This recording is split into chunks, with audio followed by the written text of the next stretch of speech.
Enrich your sisters and your brothers, and they shall enrich you. Hey everybody, I'm just doing my rounds, and I wanted to talk about getting ideas, learning, and how to increase the capacity and the speed of your mind, and increase your ability to learn skills. I have a problem. You ever hear someone talk about having a problem and their problem is your solution? Like, you ever been jealous of somebody else's problem? I have a problem that some people I think maybe want to have, is I can't stop having ideas. I can't stop learning. I can't stop getting better at skills. I literally, it's not really a problem, but it's almost to a fault. Like, my mind can't stop. I can't slow it down. I get ideas every single day, constantly, all the time. And also, I find picking up and learning skills to be not only easy, but I'm downright like addicted to it. Now, some people will hear that and say, well, I wish I had that problem. Well, I'm going to help give you this. It's not a problem, okay? I'm going to give you this ability, okay? There is a science to having ideas, to learning things, and to getting better at stuff. And it's all kind of wired up in a similar place, like how your brain works. I'm going to explain that a little bit right now. Where do you start with this? I'm gonna go kind of all over the place, so if you're expecting a structured thing, yeah, I'm starting one place and we're gonna end up in another place. So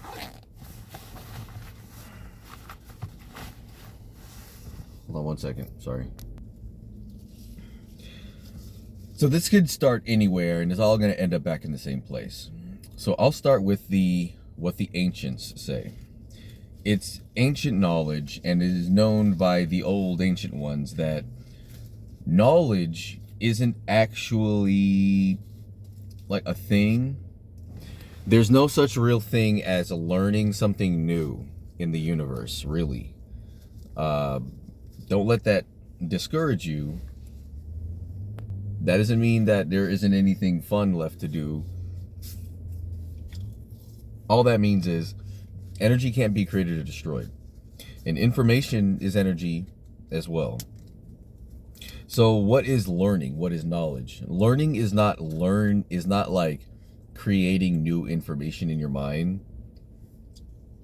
What learning actually is something called anamnesis. You've heard of like amnesia. It's a similar like root word. What's the opposite of anamnesis? There's another nesis word, I forget it, but anamnesis is basically the idea of remembering. Basically, it means remembering. And the thing with knowledge and information is that as it is energy, it can't be created or destroyed, which means you can't learn anything new, actually. You can only remember things. And now what that means is that as a human being, what you are as a being is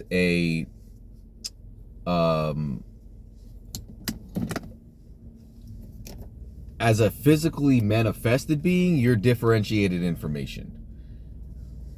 In other words, you're some dude or a lady in a meat suit, and when you're born, you have a brand new brain, brand new neurons, no memory,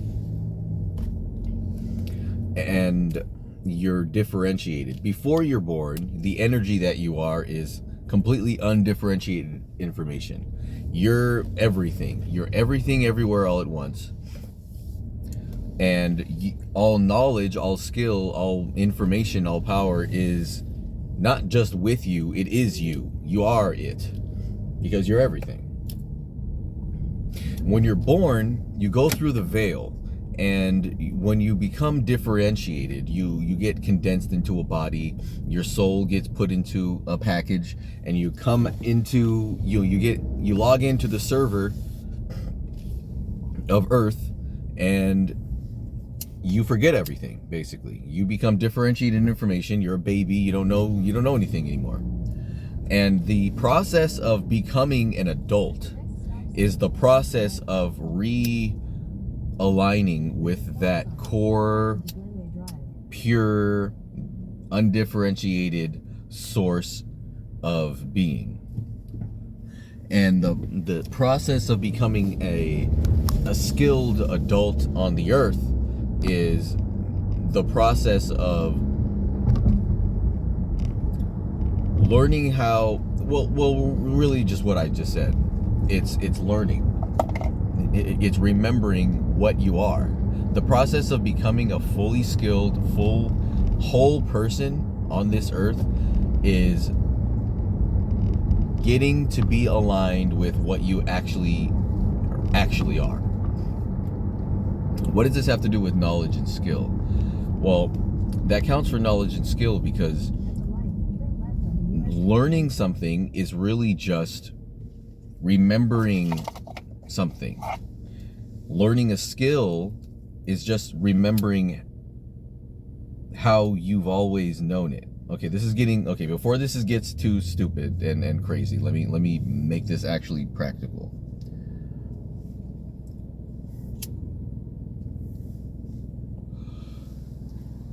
And let me relax a little bit.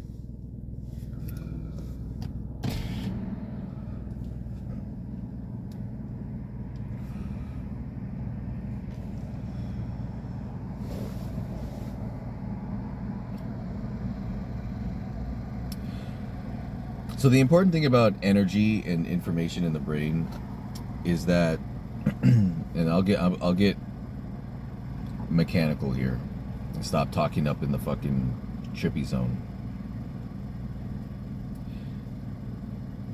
Your brain operates in two main modes.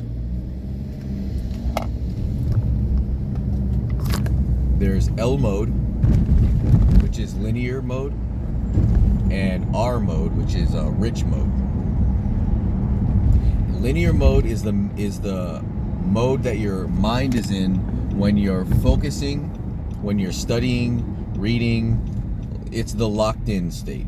You know what we call locked in? That is the focus mode, or excuse me, the L mode. It's when you're concentrating and like reading something, trying to solve problems, intaking information, that kind of thing. Notice I'm saying mode and not, I'm talking about modes and not hemispheres. I'm not going to talk about left brain, right brain. That's an old, outdated way of thinking about things, about the mind, and it's not integrative. It's not about which side of your brain you're using. You're always using both sides of your brain in different ratios. It's more about which mode that your mind is in. So when you're in L mode, that is when you're analytically intaking and processing information. When you're in, and that's when you're studying and stuff. When you're in R mode is rich mode, and that is when your brain's neurons are making connections. You're noticing patterns. You're daydreaming. That's when your mind is in the passive processing mode. When that happens, when you're taking a shower, when you're in the shower, right before you fall asleep, when you're relaxing in bed, when you're going for a walk, when you're exercising. It happens during flow states in deep work, also in the locked in state.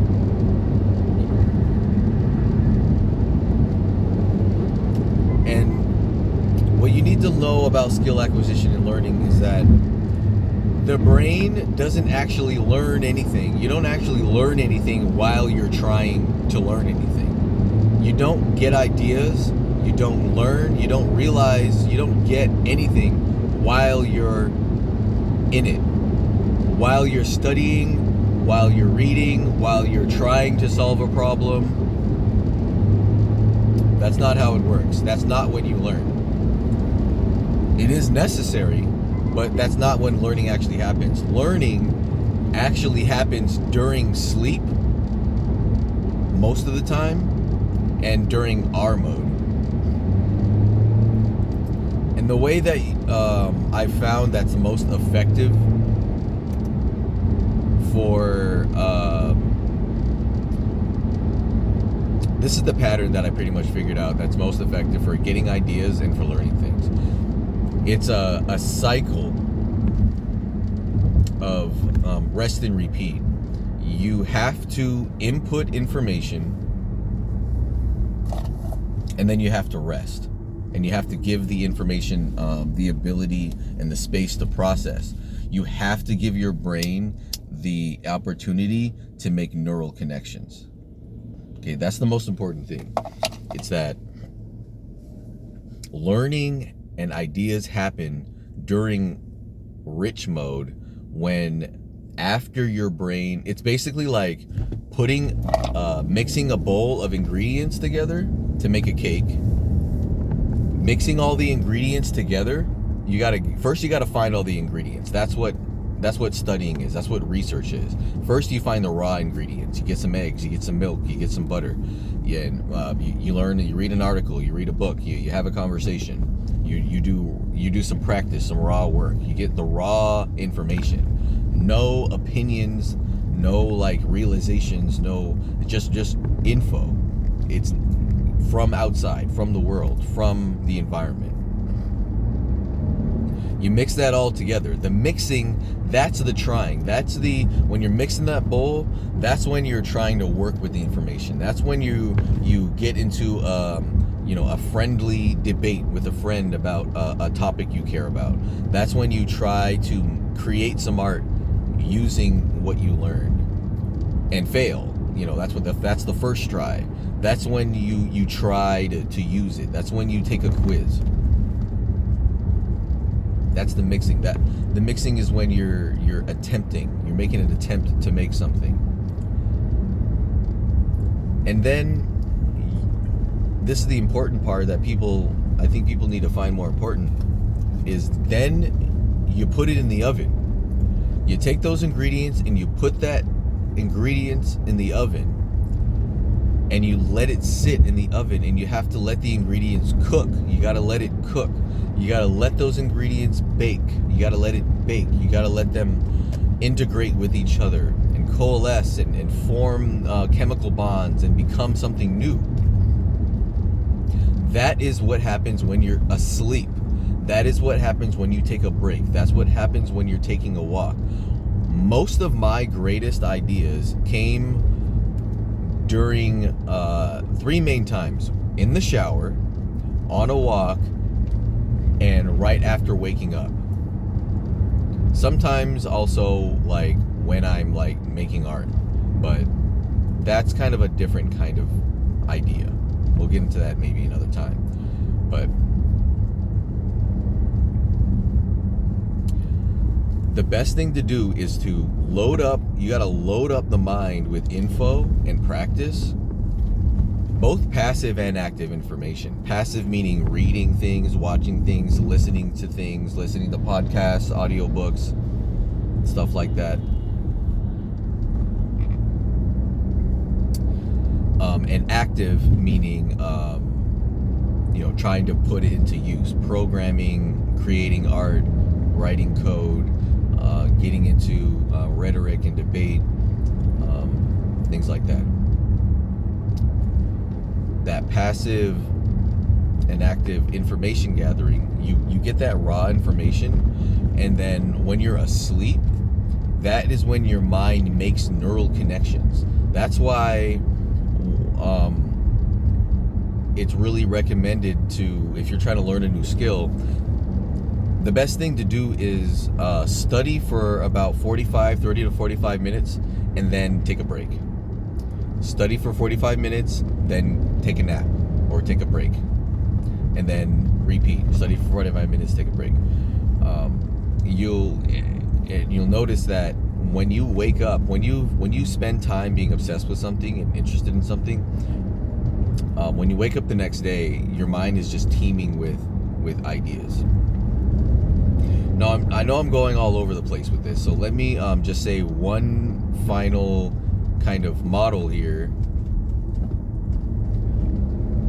to wrap this up in a way that's really useful. So here is how you learn and get ideas in X amount of steps. 1, and I didn't touch on this, you got to care about something. Do the work to see and know and feel what it is you care about. It doesn't matter what it is. It doesn't matter if it's a big thing or a small thing. Just care about it. It doesn't have to be high vibe, change the world shit. It can be as little as something you're jealous about, something you want, anything. It doesn't matter. It really doesn't matter. The core, all you need is the core, pure spark of desire. And that can come from anywhere. Number 2, you have to become obsessed with learning about that desire. And that's why it's important that it's a real desire. If it's a real desire, it will propel you forward. You won't have to try to do anything. This happens automatically. If you're trying, you're not doing it right. Find something that you care enough about to want to figure out what the fuck is going on with this thing. What is it? Everything about it, whatever the topic is. Pick it apart, figure out the first principles of it, and learn just straight up raw information about it. Don't try to do anything, make anything of it, be impressive, be anything about it. Just learn about the thing. And then number 3, try to use the information in some way. Don't try to make something cool. Don't try to win. Don't try to go viral. Don't try to make something great. Just try to use it in some way. Try to form a relationship with the information. That's what really does it. When you form a relationship with information that's based in interest, personal interest, you can really learn anything, bro. You can learn anything. Anything can become interesting if you find a way to connect that thing with something in your own life, something that you want out of life, right? So that's number 3. Attempt to work with it, probably fail. Number 4, take a break. Or actually, number 3. Oh yeah. Number 2, learn as much as you can. Try to fuck with it. That can happen at the same time, in the same session or separately. Number 4, take a break. Go to sleep. Stop trying to learn. Stop trying to stuff your head. Stop trying to have an idea. Stop. Go to bed. Go for a walk. And allow your mind to let everything simmer and cook and become more. This is where the magic happens. This is where the brain chemistry happens. Your neurons will make, oh shit, a deer. There's a deer. Your brain will make neural connections, and you will naturally start to generate ideas. You'll wake up with ideas in your head when you'll literally dream about things. You'll dream about it. You literally, when you go to bed and sleep, you will literally dream about ideas. When you go for a walk and you're walking, when you allow yourself to just breathe and kind of meditate and don't try to think about anything, you won't be able to help it. Ideas will just appear. You won't be able to even stop them from happening. All right, I'm pulling up to this delivery spot. I'm gonna go. Hope this helps. Hope it wasn't too all over the place. Peace.